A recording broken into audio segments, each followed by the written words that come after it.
Don Pedro pensó que una de las mujeres que lanzaba en la puerta de la calle dolorosos gritos era la del desgraciado preso, y que el hijo enfermo no existiría ya. Con cuánta razón, dijo para sí, desea este hombre vivir para vengarse. Pero al momento le vino la reacción de sus sentimientos cristianos, y dijo recio, con cuanta energía pudo: no hay que tener esos propósitos siniestros, el juez podrá haberse equivocado, la causa no estará bien instruida, pero de seguro, si estuviese persuadido, como yo, de que el único culpable es el tornero, no los habría condenado. Los jueces tenemos que ser severos y a veces crueles, y si persisten ustedes en ideas de sangre y de asesinato, yo, de veras, no me encargaré de salvarlos. El preso, flaco, volvió a levantar sus flacos brazos y los dejó caer de nuevo, sin poder hablar, porque la fatiga se lo impedía, pero el preso gordo dijo: «La verdad, señor licenciado, lo mismo he pensado yo, pero no tuve valor para decírselo. El pobre de mi compañero de cárcel tiene mujer e hijos, y yo tengo a Vicenta. Íbamos a casarnos, y esperaba yo hacer unos poquitos de reales en un puesto de chicharrón y tocinería que tenía en la plaza, cuando vino la desgracia. Usted no puede saber lo que ha hecho Vicenta y cómo se ha portado en todo el tiempo que he estado preso. No me ha faltado ni el almuerzo, ni la cena, ni el traguito de aguardiente a que estaba yo acostumbrado a las 11. Ella se ha dado mañana para todo, pero días y días, semanas y semanas, y lo mismo. Venían señores y licenciados de tiempo en tiempo, dizque a defendernos, y no sé con qué otros motivos, y nos prometían la libertad, y nada, ni volvían. Y Vicenta, de tanto trabajar, de tanto llorar, de no comer a veces, pues lo poco que conseguía era para mí, cayó enferma y está en el hospital». Y al decir esto se le escapó un sollozo que quiso reprimir y las palabras se le anudaron en la garganta. Bien, dijo don Pedro Martín, que ya no podía soportar más esta escena y se ahogaba con la atmósfera viciada del calabozo. Ya les he dicho que no descansaré hasta que consiga la gracia del presidente, pero no hay que pensar en venganzas ni en tonterías, porque entonces me veré obligado a abandonarlos. Los presos no podían menos que obedecerle y le prometieron que si lograban escapar de la muerte y recobrar su libertad, no atentarían contra la vida de Bedoya. Don Pedro salió de la prisión no solo preocupado, sino casi enfermo a consecuencia de la impresión que le hicieron las escenas que acabamos de referir, que para él no eran nuevas y más terribles las había presenciado en la cárcel y en su juzgado en los muchos años que había ejercido la magistratura, pero en este caso entraba por mucho las afecciones que tenía por Casilda y por Juan, y el convencimiento íntimo de la inocencia de los que próximamente iban a ser castigados con la pena de muerte. Sin embargo, en vez de retirarse a su casa, tomar alguna medicina y reposar un par de horas, hizo un acto de energía y se dirigió al palacio, decidido a no salir de allí hasta no ver al presidente y obtener el perdón de los supuestos cómplices de Evaristo. No merecía Bedoya lo que he hecho por él, iba diciendo en voz que hubiera oído cualquiera que hubiera pasado a 4 pasos de distancia, al mismo tiempo que poco a poco subía las pesadas escaleras del palacio. Pero he cumplido con un deber calmando la justa ira de esos hombres despechados y martirizados con cuantos infortunios y dolores tiene la vida humana. Que lo sepa o no Bedoya, poco me importa. Pensando en mí seguramente venía mi respetable compañero y amigo, pues he creído oír mi nombre en sus labios. Mi sabio compañero, sin duda, tiene la maña de hablar solo como yo. La mayor parte de los hombres estudiosos hacemos lo mismo. Era Bedoya en persona el que pronunciaba estas palabras y tendía la mano con fingido afecto al viejo licenciado, que no dejó de sorprenderse con ese brusco encuentro. Bedoya salía de los ministerios, descendía las escaleras e iba precisamente a la cárcel a dar las disposiciones necesarias para que se llenaran los requisitos y formalidades de la ley y los usos y costumbres carceleros que preceden a las ejecuciones de justicia, de las que tendremos que ocuparnos más adelante con detenimiento. «Estamos de enhorabuena», continuó Bedoya, o, mejor dicho, la Sociedad de México. Por fin los reos del horroroso crimen de la casa de la estampa de Regina van a ser castigados. Usted, compañero, conoce esa curiosa y complicada causa, más célebre ella sola que todas las causas célebres francesas, y convendrá usted en que los magistrados, cuyo saber respeto, han andado demasiado lentos, y ha sido necesario que la opinión pública y los horribles asesinatos de los bandidos de Río Frío, que han hasta mutilado a una hermosa y respetable inglesa, los obliguen a confirmar mi sentencia, y ahora sí no hay remedio ni escapatoria. El defensor apeló al recurso de indulto, pero el presidente está resuelto a negárselo y a no ceder ni a ruegos ni a lágrimas. La ley, nada más que la ley. Don Pedro Martín soltó la mano que Bedoya había tenido entre las suyas durante esta peroración.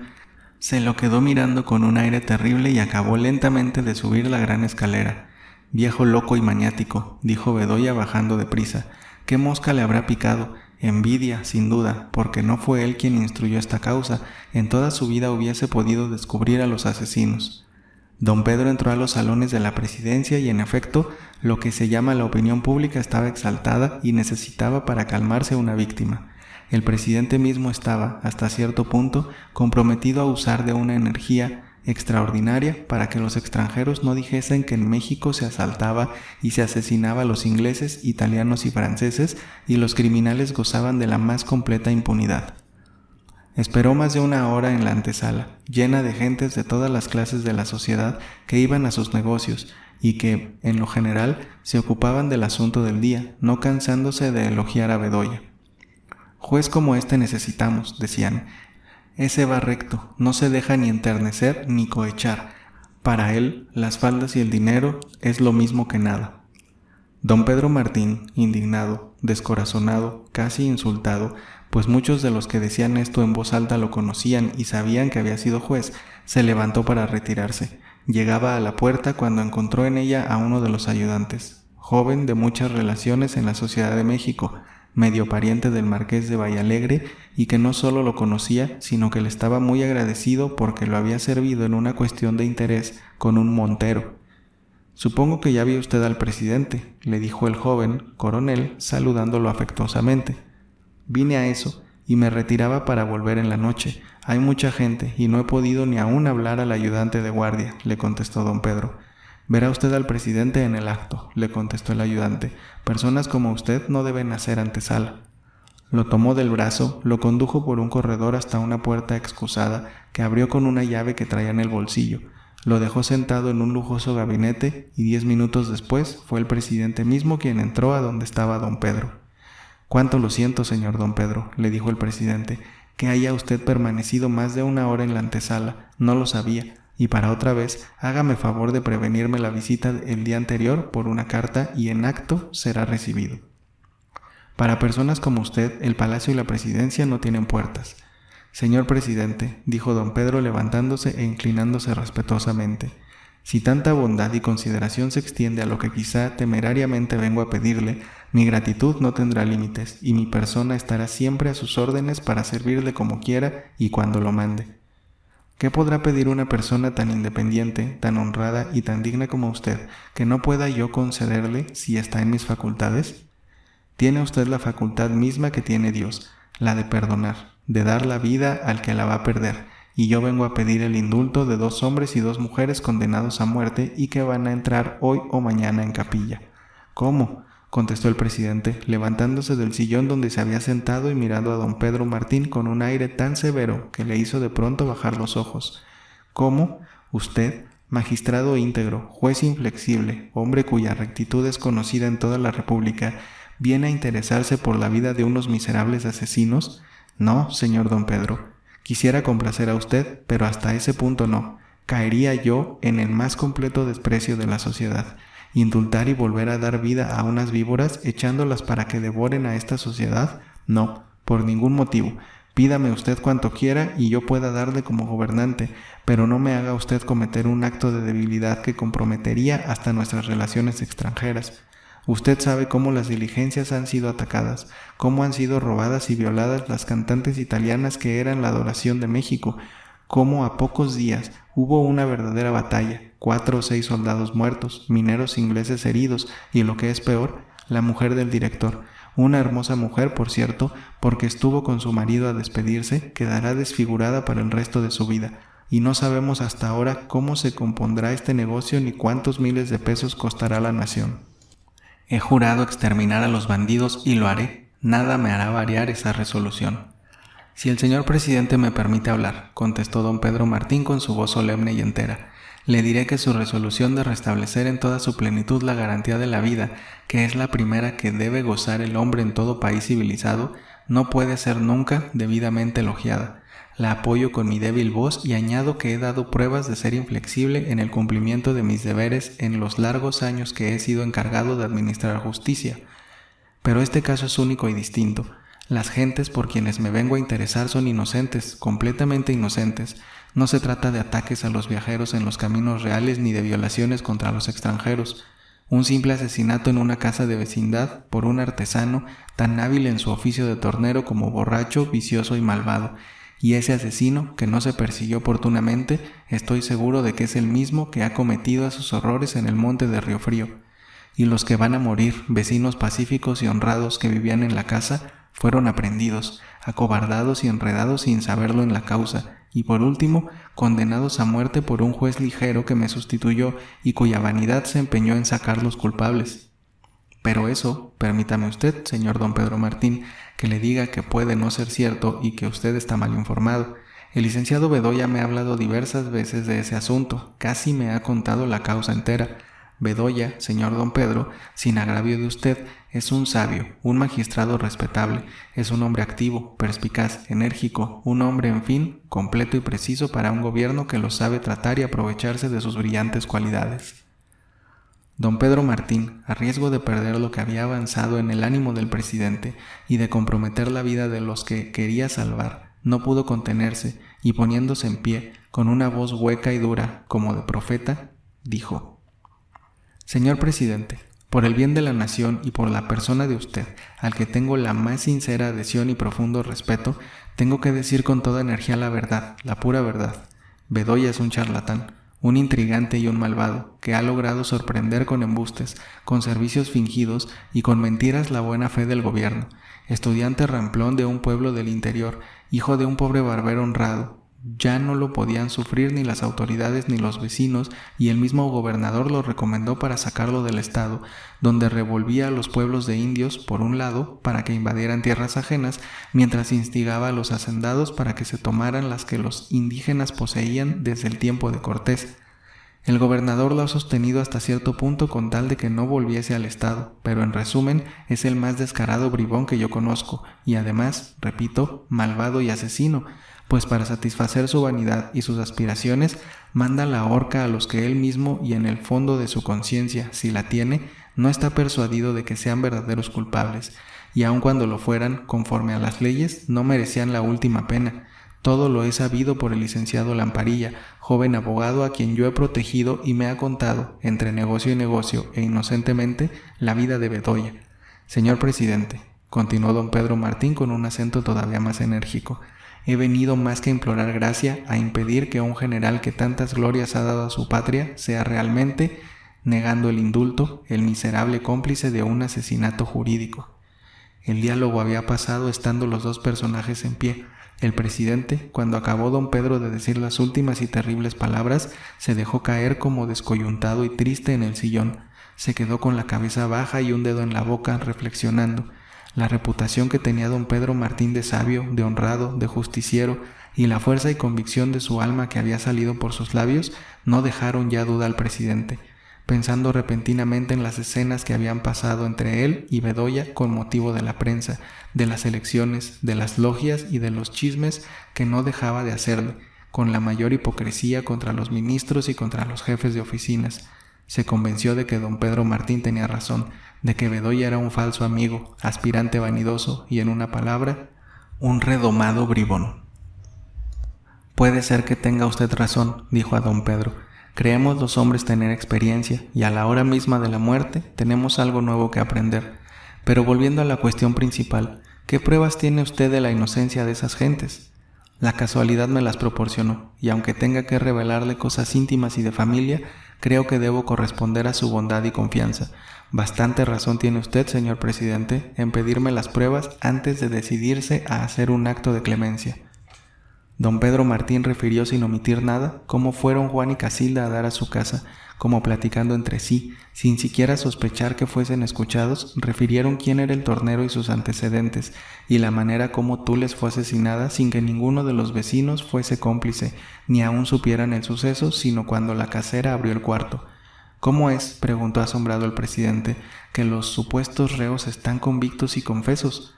No creo que eso conste literalmente en la causa que apenas leí cuando estaba concluida, pero es muy fácil.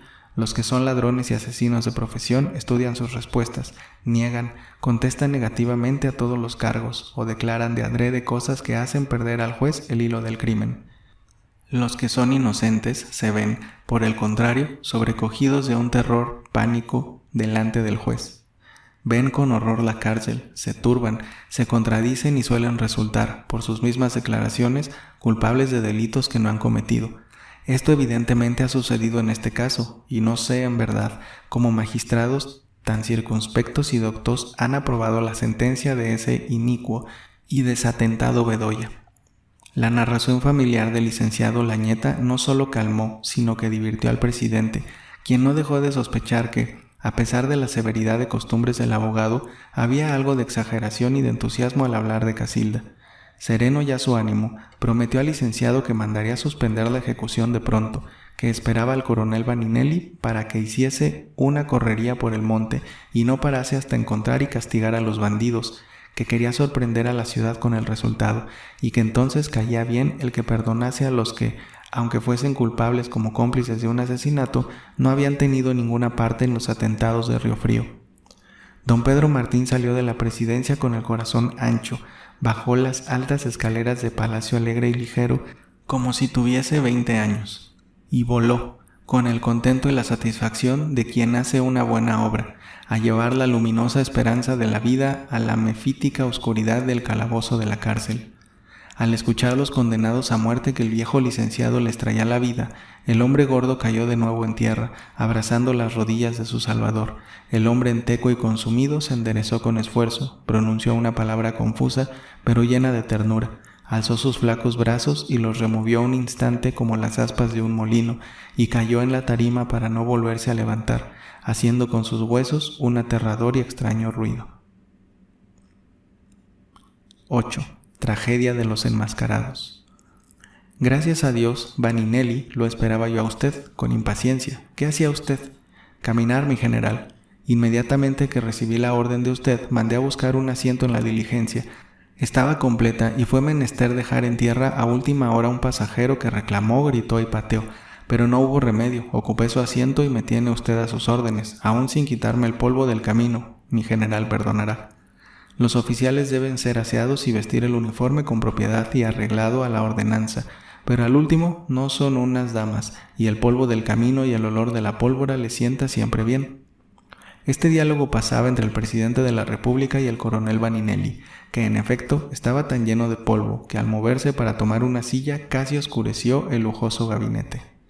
Siéntese usted, que vendrá cansado, continuó el presidente, y hablaremos despacio. ¿Ya sabe usted lo que ha pasado? Lo de las operistas, ¿no es verdad? Ni tiene usted idea de los cuentos que hay sobre este lance. Todo Guanajuato se ha ocupado de esto, y cuidado que los guanajuatenses no hablan más que de minas, de montones y de barras de plata. Pues eso no fue nada, aunque mucho ha dado que decir, y yo sé la verdad de las cosas. Lo más grave fue el segundo asalto, donde hubo cuchilladas y balazos y salió herido un minero y su señora lastimada gravemente en la nariz. El ministro inglés ha estado en hacerme una visita, se ha quejado muy moderadamente, pero si no se ponía remedio ni se procuraba perseguir a los ladrones y hacer un castigo ejemplar, S.M. la reina Victoria se vería obligada a mandar a Veracruz buques de guerra para cuidar de la vida y de los intereses de sus súbditos.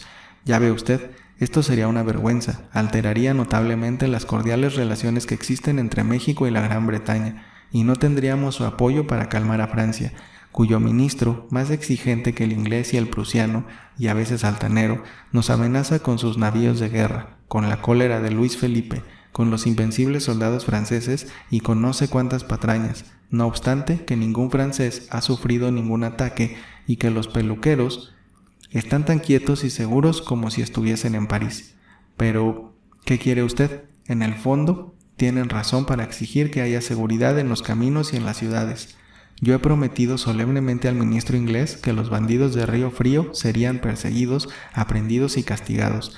Quiero dar una sorpresa a México y usted va a hacer esa hazaña, que es cualquier cosa para usted, que las ha visto mayores en Tampico y otras partes. Mi general tiene razón en todo lo que dice. Y lo que yo puedo prometerle es que perseguiré a los ladrones, que registraré el monte de aquí a Puebla y que haré cuanto pueda, pero en cuanto a prenderlos es difícil. Quizá están a muchas leguas de aquí y han ido a refugiarse a las montañas del interior. Nada de eso, aquí están, es decir, en sus madrigueras de Río Frío, robando como siempre las diligencias, fiados en que no se les persigue, y yo los he dejado todo ese tiempo para prepararles un buen golpe definitivo que nos quite para siempre esa canalla que interrumpe. Como si le fuese una potencia, la circulación del principal camino de la República, con que ahí los tiene usted, se los he reservado precisamente para que ensaye uno de esos golpes rápidos que sabe usted dar. Siendo así, mi general, quizá le daré cuenta con un buen resultado, contestó Vaninelli, pero me dejará obrar y me dará cuantas facultades sean necesarias, todas las que usted quiera, y las tiene desde este momento. Escoja la tropa que le agrade, organice su expedición con la mayor reserva y de manera que nos dé el resultado por todo lo demás que pueda ocurrir. Aquí me tiene usted a mí para apoyarlo y defenderlo, como lo hago con los soldados valientes y leales como usted. ¿No quiere el diablo, mi general, que me vaya a suceder lo que con la desgraciada expedición contra Gonzalitos?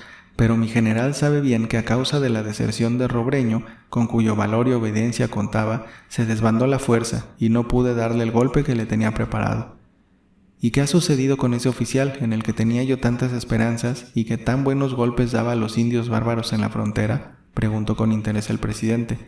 Mi general sabe que fue condenado a muerte por el Consejo de Guerra. Sabe Dios dónde anda prófugo ese desgraciado.